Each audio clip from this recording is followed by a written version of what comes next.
ನಮಸ್ಕಾರ ಸ್ನೇಹಿತರೆ. ನಾವು ಇಂದು 33ನೇ ಬಾರಿ ಅಂದರೆ 33ನೇ ದಿನ ಭೇಟಿಯಾಗ್ತಾ ಇದ್ದೇವೆ. ಇಂದು ಎರಡು ಪದಗಳನ್ನು ನಾವು ತಿಳ್ಕೋಬೇಕು. ಒಂದು ವಿಲ್, ಇನ್ನೊಂದು ಶೆಲ್. ಇವೆರಡದು ಸಾಮಾನ್ಯವಾಗಿ ಮೇಲ್ನೋಟಕ್ಕೆ ನಾವು ಇಂಡಿಯನ್ಸ್ ಓದೋ ಗ್ರಾಮರಲ್ಲಿ ಎರಡಕ್ಕೂ ವ್ಯತ್ಯಾಸ ಅಂತ ಹೇಳಿಲ್ಲ. ಆದರೆ ಸ್ಟ್ಯಾಂಡರ್ಡ್ ಗ್ರಾಮರ್ ಬುಕ್ಕಲ್ಲಿ ವ್ಯತ್ಯಾಸಗಳಿದೆ. ಈಗ ನೋಡೋಣ ಸ್ನೇಹಿತರೆ. ನೋಡಿ, I, we, you, they, she, he, it, ಈ ಎಲ್ಲಕ್ಕೂ ವಿಲ್ ಹಾಕ್ಬೋದು. I will go there, I will do it, I will not do it, we will go there, you will go there, they will go there, she will go there, he will go there.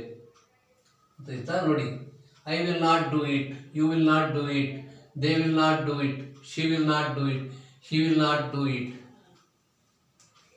Okay, ಇದೆಲ್ಲ ನೋಡಿ, ಇವೆಲ್ಲ I, we, you, they, she, he, it. ನೋಡಿ, ಈ ಎಲ್ಲ ಪ್ರನೌನ್ಗಳಿಗೆ ಅದಕ್ಕೆ ಸರ್ವನಾಮ ಅಂತ ಹೇಳ್ತಾರೆ. ವ್ಯಕ್ತಿಗಳಿಗೆ ಬದಲಾಗಿ ಉಪಯೋಗಿಸುವ ಪದ ಅಷ್ಟೇ ಅದು. ನೋಡಿ, ಇಲ್ಲಿ ನೋಡಿ, ಈ ಶೆಲ್ ಇದೆ ನೋಡಿ, ಇಲ್ಲಿ ಐ ಮತ್ತು ವಿ. ಇದಕ್ಕೆ ಇಂಗ್ಲಿಷ್ನಲ್ಲಿ ಐ ಮತ್ತು ವಿಗೆ ಫಸ್ಟ್ ಪರ್ಸನ್ಸ್ ಅಂತ ಹೇಳ್ತೇವೆ. ಇದು ಸಿಂಗ್ಯುಲರ್ ಏಕವಚನ, ಇದು ಪ್ಲೂರಲ್. ಈ ಐ ಮತ್ತು ವಿ ಬಿಟ್ಟು ಈ ಶೆಲ್ ಅನ್ನ ಇನ್ಯಾರಿಗೂ ಬಳಸೋ ಹಾಗಿಲ್ಲ. ವಿಲ್ ಇದೆ ನೋಡಿ, ವಿಲ್ಲನ್ನ ಐಗೂ ವಿಗೂ ವಿಲ್ಲು ಬಳಸ್ಬೋದು, ಶೆಲ್ಲು ಬಳಸ್ಬೋದು. ವಿಲ್ಲನ್ನ ಈ ಎಲ್ಲ ವ್ಯಕ್ತಿಗಳಿಗೆ ಬಳಸ್ಬೋದು, ಆದರೆ ಶೆಲ್ಲನ್ನ ಐ ಮತ್ತು ವಿಗಳಿಗೆ ಮಾತ್ರ ಬಳಸಬೇಕು, ಯಾರಿಗೂ ಬಳಸುವಾಗಿಲ್ಲ.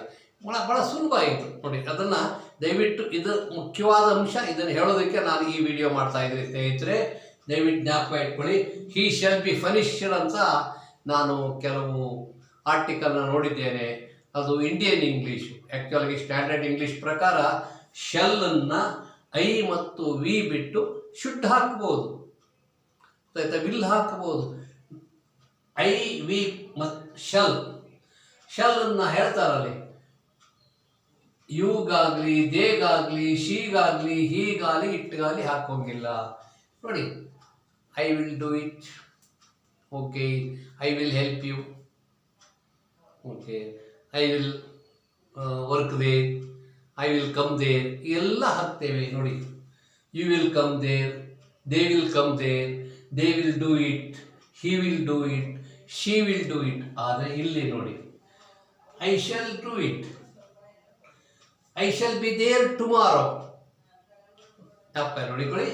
I will not. ನೋಡಿ, ವಿಲ್ಗೆ ಸಾಮಾನ್ಯವಾಗಿ ಶೆಲ್ಗೆ ನಾಟ್ ಕಾಣಲಿಲ್ಲ ನೋಡಿ.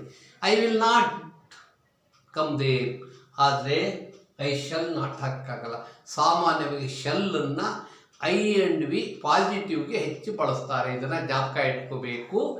ಹಾಗೆ ನೋಡಿ, I will be there tomorrow, they will be there tomorrow, she will be there tomorrow, it will be there tomorrow, I shall be there, we shall be there, where shall we go this summer, shall I go there, shall I come there, shall we go there, shall we come there.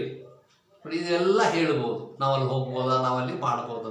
ಅಂದರೆ ಏನು ಮಾಡ್ತಾ ಇದ್ದಾರೆ ನಮ್ಮಲ್ಲಿ ಕೆಲವರು ಅಂದರೆ, ಈ ವಿಲ್ಲನ್ನು ಏನು ಮಾಡ್ತಾರೆ, ಕಂಟಿನ್ಯೂಸ್ ಟೆನ್ಸ್ ಉಪಯೋಗಿಸೋ ಕಡೆ ಎಲ್ಲ ವಿಲ್ಲನ್ನು ಹಾಕ್ತಾರೆ. ಜ್ಞಾಪಕ ಇಟ್ಕೋಬೇಕು. ನೋಡಿ, my father will go there, my father will go to Bengaluru on Monday, I will go to Bengaluru on Monday. ಇದು ಯೂಸೇಜ್, ಇದು ತಪ್ಪು. ಇದು ಏಕೆಂದರೆ ಏನು ಹೇಳ್ತದೆ, ನಾವು ಅಲ್ಲಿಗೆ ಹೋಗಿರೋದು ಗ್ಯಾರಂಟಿ ಇದ್ದರೆ, ಅದು ಕನ್ಫರ್ಮ್ ಆಗಿದ್ರೆ, I am going there, I am going to Bengaluru on Monday, my father is going to Bengaluru on Monday, my parents are going to Bengaluru on Monday. ಈ ವಿಲ್ ಇದೆಯಾ ನೋಡಿ, I will do it, he will do it, she will do it, he will do it, it will do it ಅಂತ ಹೇಳ್ತಾರೆ. ಇದು ಏನು ಮಾಡುತ್ತೆ will ಅಂದರೆ, ನಮ್ಮ ಲ್ಯಾಂಗ್ವೇಜನ್ನು, ಅದರ ಎಕ್ಸ್ಪ್ಯಾನ್ಷನ್ ಕಡಿಮೆ ಮಾಡಿಬಿಡುತ್ತೆ. ಆದ್ದರಿಂದ ನಾವು ವಿಲ್ಲನ್ನು ಅವಾಯ್ಡ್ ಮಾಡಬೇಕು. ನಾವು ಹೋಗೋದು ಗ್ಯಾರಂಟಿ ಇದ್ದರೆ I will go to Bengaluru on Monday ಹೇಳಬಾರ್ದು. ಹೌದಾ, ನಾನು ಬಂದೇ ಬರ್ತೀನಿ ಅಂದರೆ I will come there, I will go there ಅಂತ ಹೇಳಬೇಕು. I am going to Bangalore, ಅದು ಸ್ಟ್ಯಾಂಡರ್ಡ್ ಇಂಗ್ಲೀಷು, ಜ್ಞಾಪಕ ಇಟ್ಕೊಳ್ಳಿ. ಅದನ್ನು ಹೆಚ್ಚು ಜನ ಇದನ್ನು ಹೇಳ್ತಾರೆ. ನಾನು ನಮ್ಮ ಸ್ಟೂಡೆಂಟ್ಸ್ ಹೇಳ್ತಿದ್ದೀನಿ, ವಿಲ್ ಕಿಲ್ ಅವರ್ ಇಂಗ್ಲೀಷ್ ಅಂತ. ನೋಡಿ, my father is going to Bengaluru on Monday, we are going to Bengaluru on Monday. ನೋಡಿ, ಹೇಳೋ ವಿಧಾನ ಹೇಗಿದೆ. ಅದರಿಂದ ವಿಲ್ಲನ್ನು ಅಗತ್ಯ ಇದ್ದ ಕಡೆ ಮಾತ್ರ ಬಳಸಬೇಕು, ಚೆನ್ನಾಗಿರುತ್ತೆ. ಶೆಲ್ಲನ್ನು ಬಿಡಿ, ಶೆಲ್ಲನ್ನು ಐ ಮತ್ತು ವಿ ಬಿಟ್ಟು ಇನ್ನೆಲ್ಲೂ ಬಳಸೋಕ್ಕಾಗಲ್ಲ. What shall I do, what will we do ಬರಿತೀವಿ ನೋಡಿ. What shall I do, what will we do, shall we go there. ಸಮನಿಗೆ ವಿಲ್ ಅದನ್ನು ಆ ಥರ ಹಾಕಾಗಲ್ಲ. ಮತ್ತೆ shall I go there, shall we go there, ಜ್ಞಾಪಕ ಇಟ್ಕೋಬೇಕು. ನೋಡಿ, I will not go there, ನಂಗಲ್ಲಿ ಹೋಗೋಕ್ಕಾಗಲ್ಲ. I will not do it. ನೋಡಿ, I will do it, they will do it, he will not come there, ಅವನಲ್ಲಿ ಬರಲ್ಲ. ಇದನ್ನ ಜ್ಞಾಪಕ ಇಟ್ಕೋಬೇಕು ಸ್ನೇಹಿತರೆ. ಶೆಲ್ಲು ಮತ್ತು ವಿಲ್ಲು. ಶೆಲ್ಲನ್ನು ಐ ಮತ್ತು ವಿ, ಅದಕ್ಕೆ ಫಸ್ಟ್ ಪರ್ಸನ್ ಅಂತ ಹೇಳ್ತೀವಿ. ಫಸ್ಟ್ ಪರ್ಸನ್ ಸಿಂಗ್ಯುಲರ್ ಮತ್ತು ಪ್ಲೂರಲ್, ಐ ಮತ್ತು ವಿಗೆ ಬಳಸಬೇಕು. ಇನ್ನು ಉಳಿದ ವಿಲ್ಲನ್ನು ಯಾರಿಗೆ ಬೇಕಾದರೂ ಹಾಕ್ಬೋದು. ನೋಡಿ, I, we, you, they, she, he it ಇದನ್ನು ಬಳಸಬೇಕು. ನಾವು ಆದಷ್ಟು ವಿಲ್ಲನ್ನು ಮತ್ತು ಶೆಲ್ಲನ್ನು ಬಿಡಿ, ಐ ಮತ್ತು ವಿ ಮಾತ್ರ ಹಾಕಬೇಕು. ವಿಲ್ಲನ್ನು ನಾವು ಕಂಟಿನ್ಯೂಸ್ ಟೆನ್ಸ್ ಇದ್ದ ಕಡೆ ಎಲ್ಲ ವಿಲ್ ಹಾಕೋಕ್ಕೆ ಹೋದರೆ ಇಂಗ್ಲೀಷ್ ಅಷ್ಟು ಚೆನ್ನಾಗಿರಲ್ಲ. ಇದನ್ನು ದಯವಿಟ್ಟು ತಾವು ಮರೆಯಲ್ಲ ಅಂದ್ಕೊಂಡಿರ್ತೇನೆ. ಇದನ್ನು ನೆಕ್ಸ್ಟು ಹೋಗೋಣ. ಈ ನನ್ನ ಉದ್ದೇಶ ಐ, ವಿ ಮತ್ತು ಶೆಲ್ಲನ್ನು ತಿಳಿಸೈತೆ. ಇದು ಉಳಿದೆಲ್ಲ ಸಾಮಾನ್ಯ ಗೊತ್ತಿರುತ್ತೆ, ವಿದ್ಯಾರ್ಥಿಗಳಿಗೆ ಕಲ್ತ್ಕೊಂಡಿರ್ತಾರೆ. ಮುಂದಿನ ತರಗತಿಯಲ್ಲಿ ಭೇಟಿಯಾಗೋಣ. ನಮಸ್ಕಾರ.